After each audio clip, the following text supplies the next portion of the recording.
Hello and welcome to another video from Ellensburg Amplifier Repair and Service. My name's Todd, and today we have a Wolfram, is that how you pronounce this? Wolfram 4-channel. It's the Arctic Wolf amplifier. This is a full range Class D amplifier that has come back. And you know, I've always stated in my videos that I hate returns. But it does go back to saying that, well, if I have someone returning an amp, well, first off, I should say that the customer stated that he hooked the amplifier up, and as soon as he did, it burned up. And I will point out what burned up on this board is what he saw was this capacitor, C781, I do believe that's an 8. C781 that's in parallel with our 781. That's a real good key indication of the where at in the circuit this is. When you have a capacitor resistor in parallel like that, that burns up. And yeah, first I thought, well, maybe I did have a bad batch of 3205s that I think 1 or 2 amplifiers had them installed in, and I know for sure one I have resolved. The second one, if there was a second one, I'm not sure which amplifier that would have been on if there is a second one. But I checked the 3205s that are in this, and they are the good 3205, so I know it's not something that I did that caused it to come back. So this is all I did. I have the fan hooked up over here. This just tells me, without having to look at the LEDs, that I have power because the fan will run. So what I did is I pulled the clips off the output transistors after cleaning up the location of this capacitor here, and this is a bypass capacitor. So you can think of it as an RCA, resistor capacitor, either a snubber or bypass to ground. Now that's key information there. Again, remember that this is to ground. Hold on, guys, I got some text coming in. Oh, FedEx. Nice.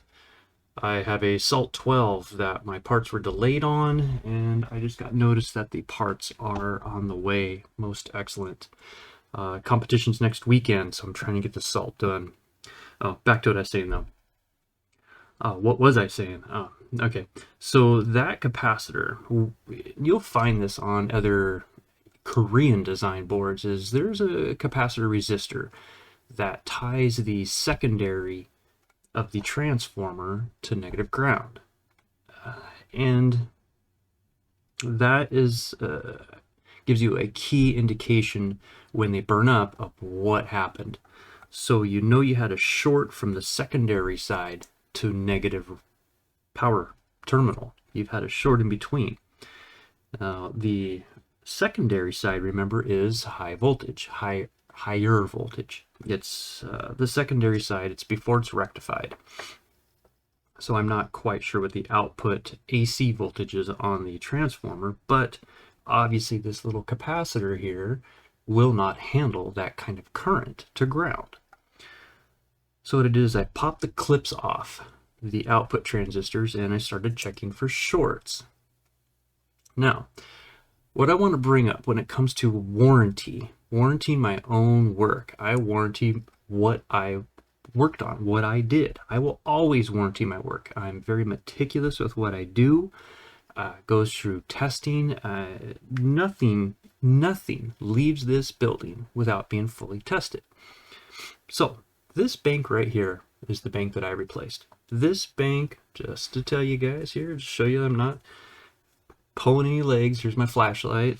These are the date code marked RH41. Well, what do I have here? My transistors. These are the IRP 4227s. They're right here. I have 1, 2, 3, 4, 5, 6, 7, 8, 9 of them left. I know, oddball.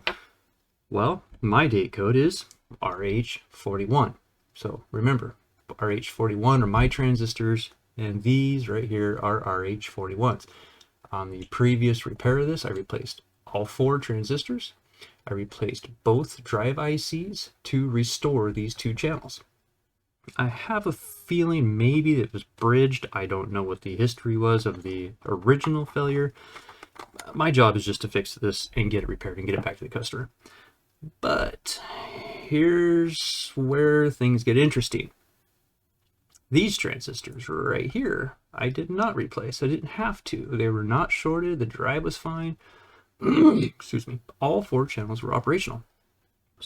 I'm thinking this had a speaker short or a fault, or this was running while it was being hooked up. I'm not sure. Doesn't matter. But what does matter is what is wrong with it. This channel right here is shorted. This is channel 1. And just so I'm not, just so no one's thinking I'm pulling their legs, here's diode mode. There you go. You ready? Diode mode. So this is a good channel. You'll hear a little slight beep, and you're going to have a forward voltage drop. I'm showing 0.8. So that would be channel 2, I do believe, if I follow back the inductor and we go to channel 2. Yep. So channel 2. So this is channel 2, so this is channel 1. So channel 2 is good. Channel 2 is good. My channels that I repaired previously are good. Notice I haven't checked channel 1 yet for you guys. Again, I can't stand diode mode. I can't stand that beeping. It drives me crazy, especially when you do this all day long. So channel 2, 3, and 4 are good. But let's go to channel 1. Channel 1, dead short. 0.005 volts on the forward voltage drop. Let's go to the resistance. Channel 1 is a dead, I don't want to call it a dead short, 7 ohms. And that is source to, gate to source, which is unfortunate. That means I'm going to have to change the drive IC. And let's see here. I think, yeah, so this one channel here got shorted out. Well, I'll be darned. Now, remember how I said that the secondary side had a short to the negative power? That's the reason why this capacitor burned up. Well, this short is from source to gate at 7 ohms. We are at, we still show the capacitance 1.9 and climbing.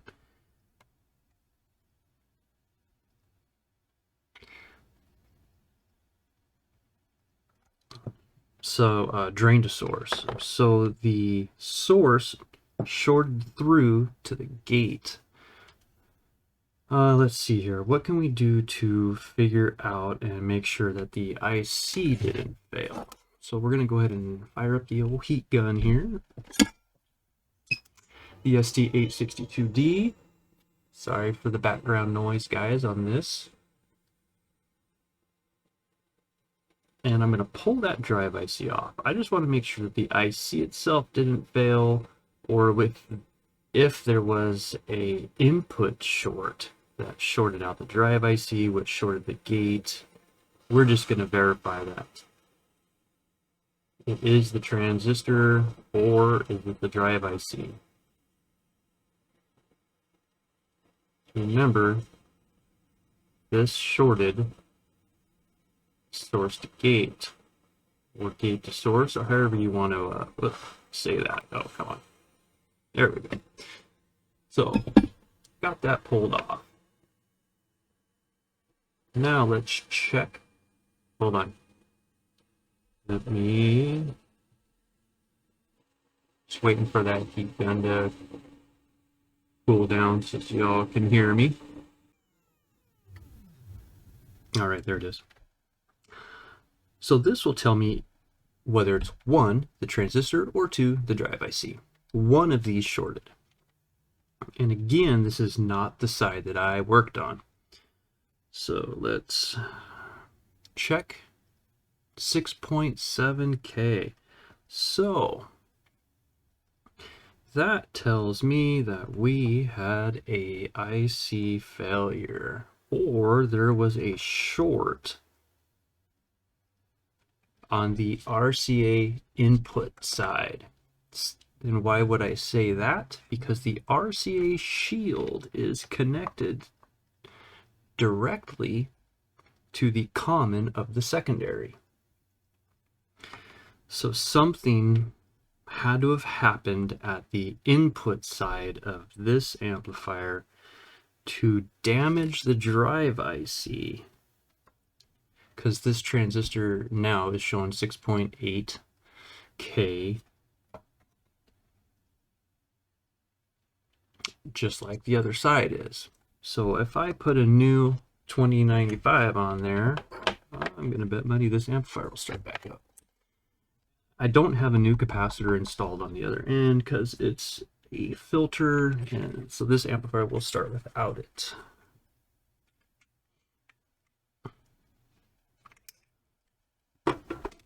So does this come down to something that I did? Faulty craftsmanship? No, it doesn't. This comes down to something has happened at the preamp side of this to cause damage to the drive. I'll know more when I get the IC replaced and fire this thing back up. So let me grab a new IC and be right back with you guys here. All right, I am back with you guys here. So I took care of the boring part of removing the lead-free solder. So let's do a little cleanup here real quick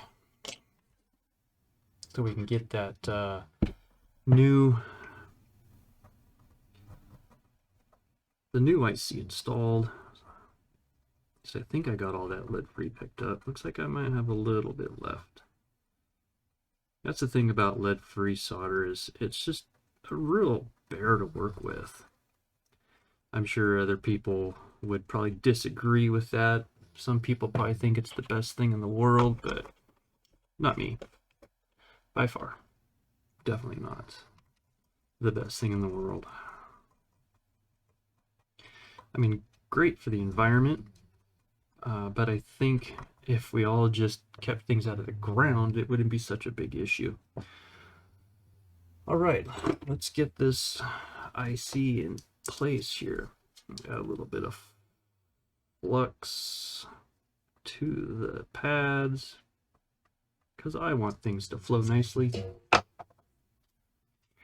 And we're going to put a 29.5. Let me just double check. This is a 2095, right? Oh, IC down. Okay.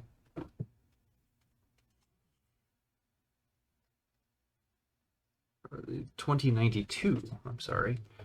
I keep wanting to say 2957 because I'm so used to replacing those. It's a 2092 that we are putting on here. So, and of course, we are going to put it on straight.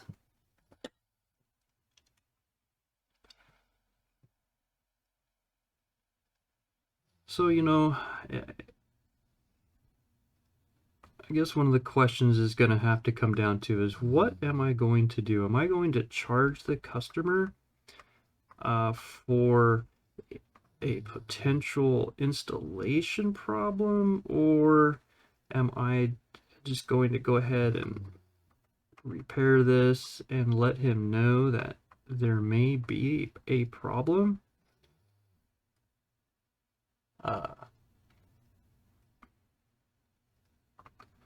With the stereo itself,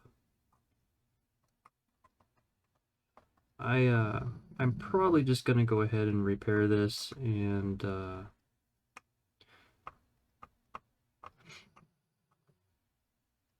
let him know that there is potentially a problem.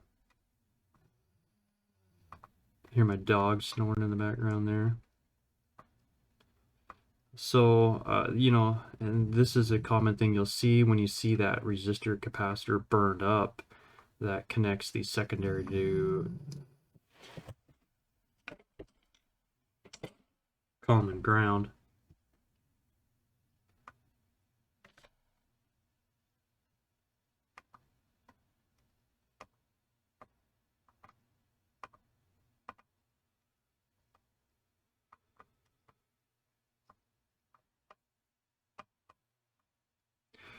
All right, all those pins are soldered in place. So what I'm going to do is just check the I'm just going to check the I'm just going to, sorry about that, trying to, you know, multitask around here is fun to do sometimes. So I'm just going to double check the resistance. No, that's diode mode. I left it on diode mode. We're going to check the resistance from gate source. So we are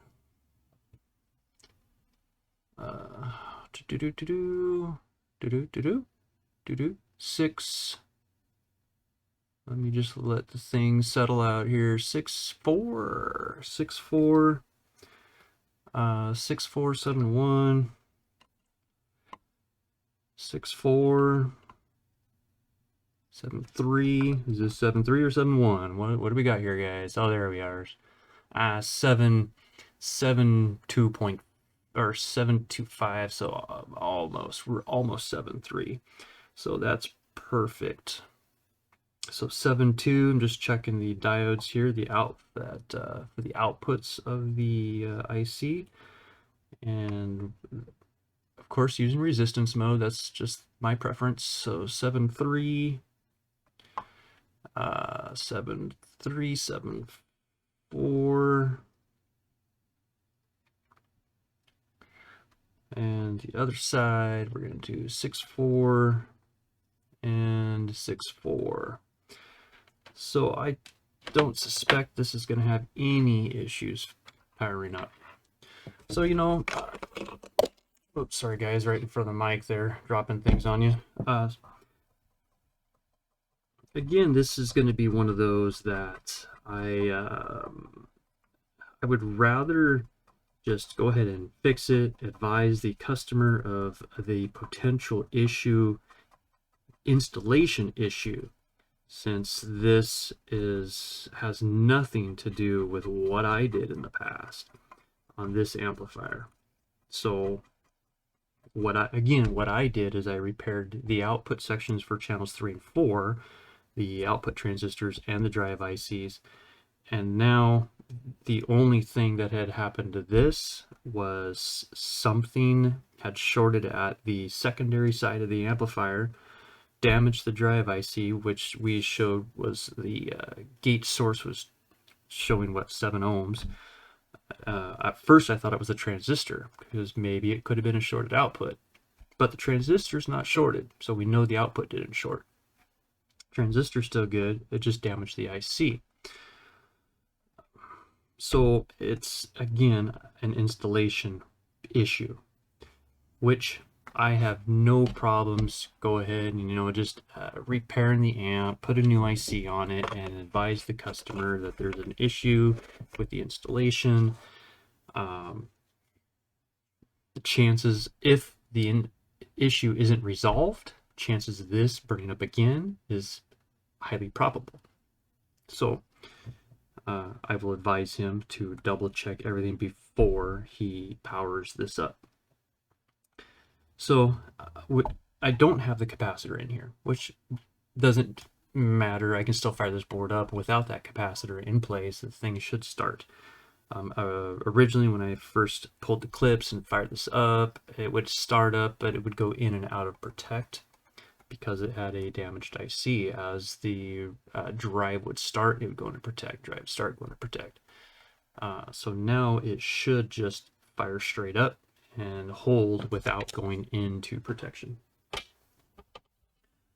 At least that's what we're aiming for. Making sure I don't hook it up backwards. This amplifier in the past was hooked up backwards because I had to replace the reverse polarity diode in the power supply transistors. Well, yeah, it was an odd deal. I had a blown reverse polarity diode, but I had shorted outputs. So it was kind of a mess. But I digress. Let's go ahead and power this up. Sorry, as I keep dropping more things in front of the microphone. So the fan here is right off camera. Will tell me that it's got power, even because the LEDs are off to the side. I just want to monitor things as it's powering up. Of course, with the thermal imager, I want to make sure that the drive IC is not getting exceptionally hot, because I don't know if there's any damage to the preamp of the amplifier. So I'm just pulsing the power supply. Green light comes on, fan starts, of course. Making sure I'm not getting any heat at the drive ICs.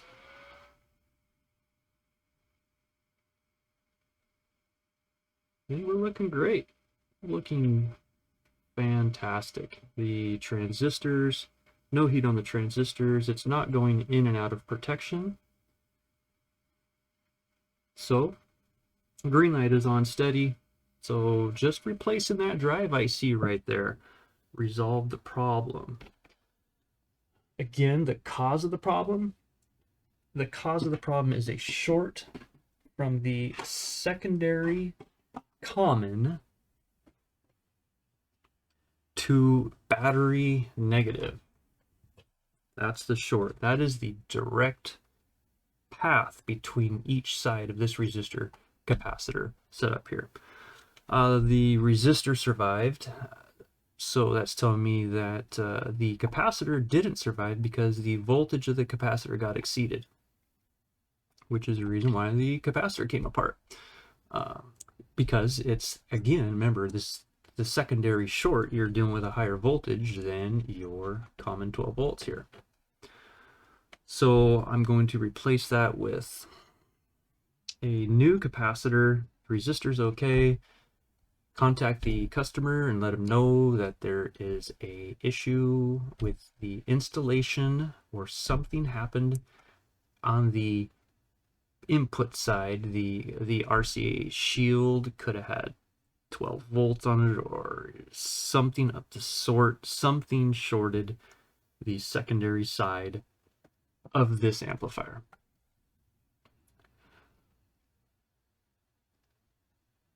So that's that for you guys. I just wanted to go over that. And also, this is, a video if the owner wanted to watch the video and verify what I have done and try to explain how and why this failed.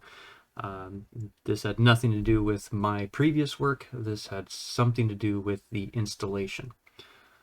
And in my terms and conditions, I do go over, I hold no liability on installation errors at all whatsoever. But I'm also a very easygoing guy, nice guy, so I will replace the IC here like I did and just let him know. So thank you guys for watching. If you have any comments, please leave them down below, and I will get to you as soon as I can. Please like and subscribe if you like this content. And again, please stay safe. I have a lot of new subscribers that are trying to repair their own amplifiers. I can't stress enough that this high voltage can give you a bad day. Thanks for watching, guys. Catch you on the next one.